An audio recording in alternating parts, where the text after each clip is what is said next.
Tourism ছেক্টৰত কেইবাটাও নতুন নতুন বিষয় আনিছিলোঁ যদিও বিশেষকৈ আমাৰ ৱাটাৰ টুৰিজিমেই হওক বা ৰুৰেল টুৰিজিমেই হওক বিভিন্ন ধৰণৰ আমি যেনেকৈ ৱাটাৰ টুৰিজিম আমি নতুনকৈ ব্ৰহ্মপুত্ৰ কাৰ্নিভেলৰ জৰিয়তে আমি আৰম্ভ কৰিছোঁ। ঠিক নতুনকৈ আজিৰ কেবিনেটে মাননীয় মুখ্যমন্ত্ৰী ডক্টৰ হিমন্ত বিশ্ব শৰ্মা ডাঙৰীয়াৰ আজি নতুনকৈ এটা আমাৰ টুৰিজিমৰ ছেক্টৰ আমাৰ আৰম্ভ হ'ল, সেইটো হৈছে কনচাৰ্ট টুৰিজিম।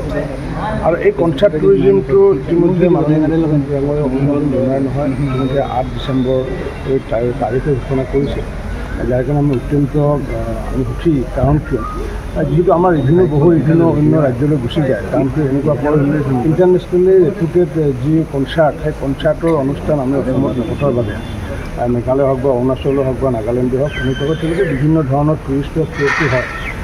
যদিও আমাৰ টুৰিষ্টৰ ফ্ল'টো যদিও ভাল পূৰ্বৰ তুলনাত, তেতিয়া প্ৰায় 24,000 ফৰেইন টুৰিষ্ট আমাৰ অসমত আহিছে আৰু প্ৰায় 46-47 লাখ আমাৰ ইণ্ডিয়ান টুৰিষ্ট। কিন্তু আমি বিচাৰিছোঁ যে ফৰেইন টুৰিষ্টৰ যাতে অসমত যাতে ফ্ল' হয়, তাৰ কাৰণে আজি কনচাৰ্ট টুৰিজিমৰ কথা আমি আলোচনা কৰিছোঁ।